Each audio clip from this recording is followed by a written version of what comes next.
or a place which is 2 hours away for an official kind of engagement. So today I will speak on Kerala's decentralization, maybe 15 minutes. So the key points of Kerala's decentralization, and that is why Mr. Balan in his book has called it what is called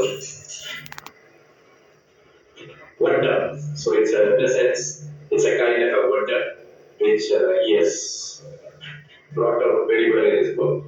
Before I start my lecture, I will tell you that in Kerala, Shivalan played a very important role. The key feature of Kerala's model was capacity building. As you may know, we followed a big bang approach. We did not wait for capacity to develop. We gave a lot of powers, a lot of functions, a lot of resources, and then I call it reversals. Conventionally, we say build capacity, give authority, build systems, give resources, but we reversed it. And most important was capacity building. And the Kerala Institute of Local Administration, KILA, played a very big role, and Professor Balan headed KILA for 10 years. Before that, he was an elected Panchayat president, a village Panchayat president, and in the early days of People's Plan, and there he contributed to the learning, because we were learning by doing. At least the one Panchayat, which was doing very well. For your information, in India, most of the panchayats are not political.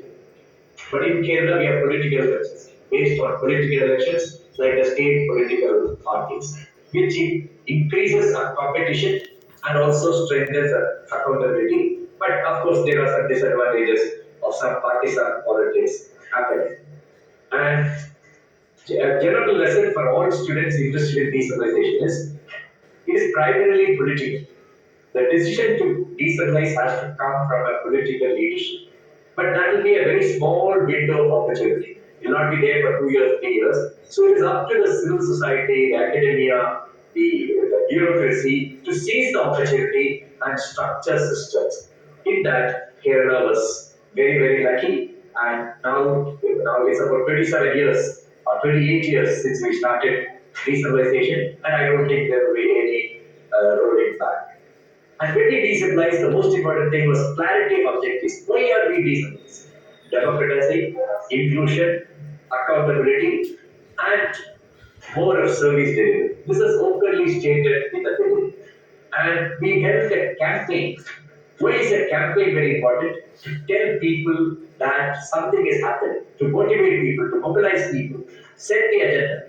And I can also tell you, most of the decentralization experiments, there will be a rollback after some time. Some failures, and then people want back power, the bureaucracy, the politicians. So there will be a rollback. But if you really do people's mobilization and a campaign, then it's very difficult to roll back after making commitments in public. Then another important point is we used planning as the entry point. Not an entry points are possible, natural resource management, disaster management, water supply.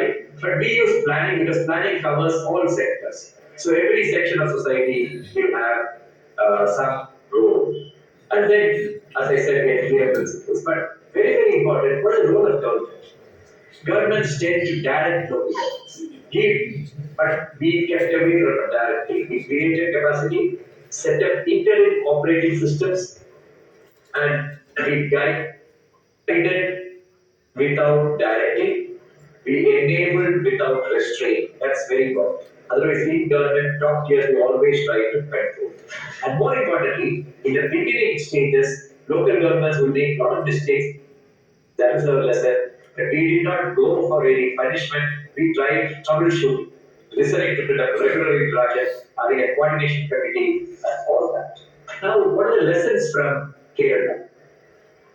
I will use what I call a 9F framework. In decentralization, we call 3Fs initially in most places in literature: functions, functionaries, and funds. But I will stretch it to 9Fs, and quickly I will run through Kerala's decentralization on the 9F framework. F1 is functions, and functions have to be very clear what one tier is doing, the other tier should not be there. The rule of subsidiarity, what can be given to the lowest tier should be most because they are close to people and they are more accountable and they have better understanding of development problems. So clarity is very important. And in Kerala, you can find that clarity. Just to give an example, in hospitals in health, the primary health center, which covers about 20,000 population, is with the village panchayat. The community health center is a higher hospital, is with the block panchayat, and the district hospital, which is a secondary care institution, is with the Shikayat, and medical colleges are with government. So there's a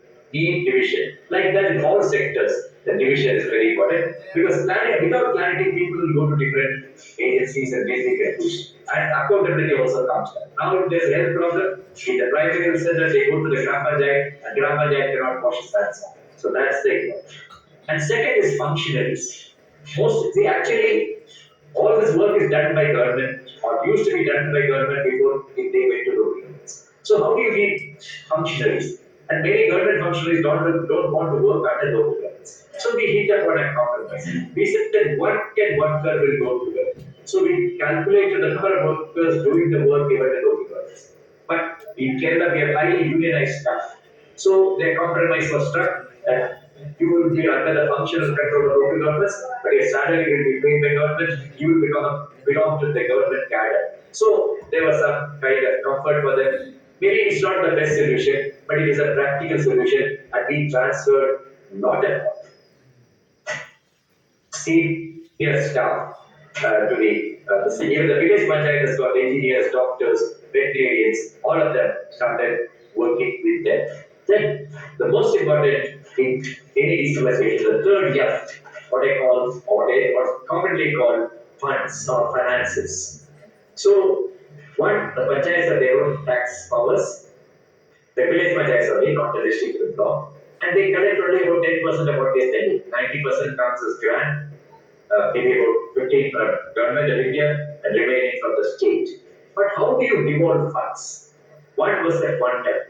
Nearly one third of the development budget is spent through local governments in India. So only two-thirds is being spent by government. Then transparency.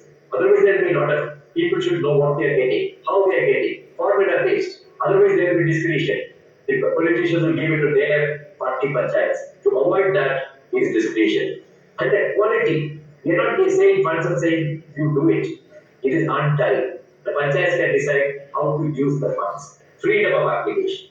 Then comes equity. Who gets more? The poorer panchayats get more. Areas with scheduled tribes, poor people, they get more money. So rated kind of formula based.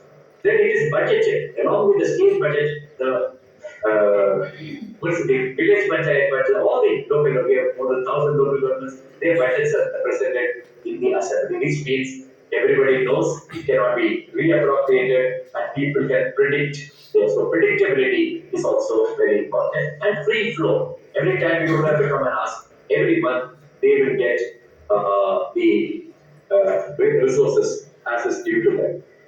The F4, I would call it framework. Framework means you need to have a legal framework with very modern features in your laws. Then a developmental framework, which is very important. That is the most important thing next to the revolution in India is what I call people's plan framework. This is adopted all over the country. India has 259,000 plans, and Kerala's model has been broadly adopted by government of India for what is called GPDP, Gram Panchayat Development Plan. So this methodology with a lot of participation, step-by-step preparation of a local plan is very critical. And then good governance features like anti-corruption, accountability, all this will become part of the framework. Then very good framework, as I mentioned earlier, local governments need freedom. So the freedom is very clear. The government cannot stop any action of the local government. They have got a freedom unless they violate the law. Even they can only temporarily stay, refer to a high court judge, and then get the opinion. So there is executive control is very limited, and then there is independent spheres of activity. Not they are in a sense not yes. That is the fifth year. Repeat again. The sixth F, if government gives everything and stays back quiet, it will fall apart, it will fall down. So we have what I call facilitation. We have a coordination committee, we have a state development council, we nurture deacons and they do the facilitation. So not a facility, active facilitation is there. Right from second, I second into government, I must have gone to local governments more than 40 times. District-wise, we meet the local governments along with the minister over 15 years. So it's a very, very activist kind of thing to facilitate. Otherwise, local governments will not. The district, as I said earlier, you cannot direct and control, but you try to facilitate. Then, yes, seventh F, I call it fraternity. This means local governments cannot survive on their own. A lot of people need to support the local government associations. And in Kerala and now in India, we have self-help groups of women organized to cover roughly 50-55% of the population. And Kerala has got more than 40 lakh women in these SSGs and nearly 4 lakh SSGs are there, self-help groups. And they work with local governments, not subordinate to local governments, as community partners of local governments. So this fraternity is also very important. But unfortunately, the NGOs and academics are not very active in this fraternity. The F8, I will borrow a term, you must be familiar because you're scholars of sociology, what Amartya Sen called functionings. Capabilities and functionings. Capabilities is potential, education, training, rules, I which I mentioned. But those capabilities have been converted into real practice, into real action. There, of course, the Kerala institution of local administration played a very, very big role to convert this into the real action. And that is F8. And what is F9? F9 is future. Always, decentralization is not static. You have to think forward, think ahead.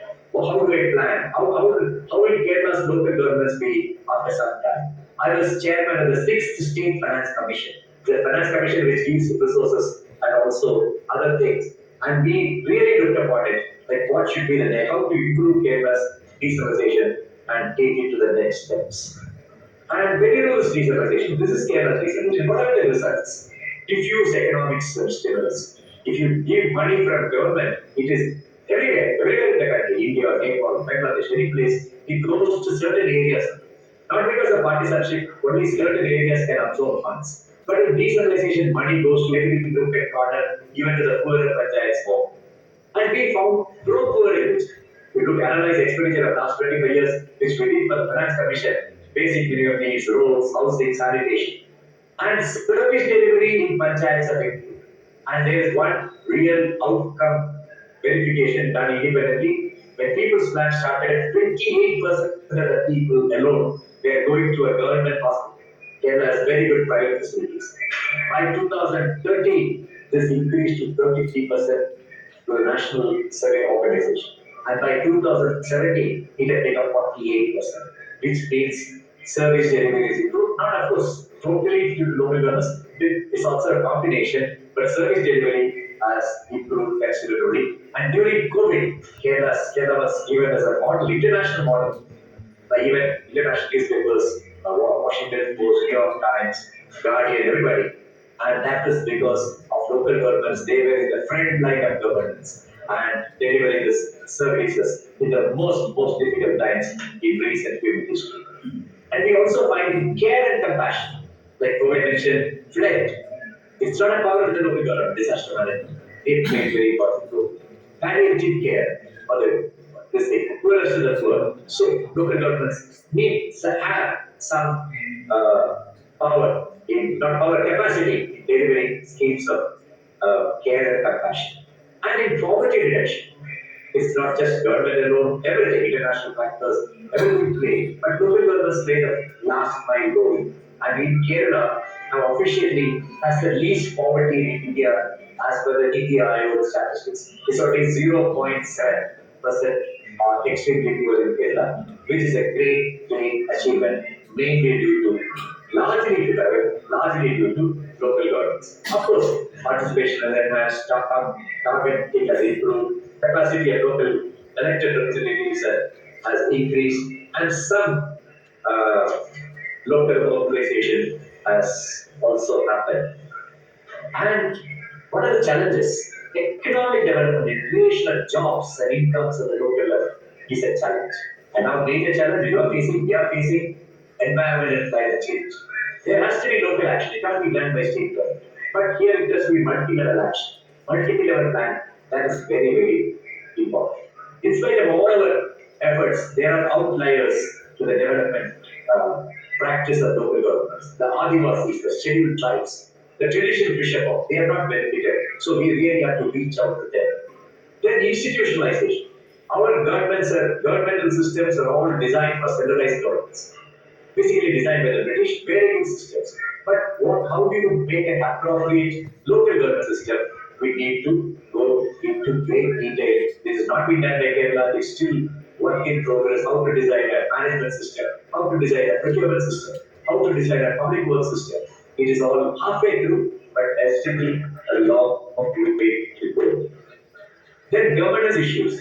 How do you address corruption better? There is corruption here, but not very high. It's come down after decentralization, but we will make it reduce. Increase participation, more on outcomes, and increasing the management capacity of local governments. These are some of the challenges which they are doing. So now the big lesson is that decentralization helps.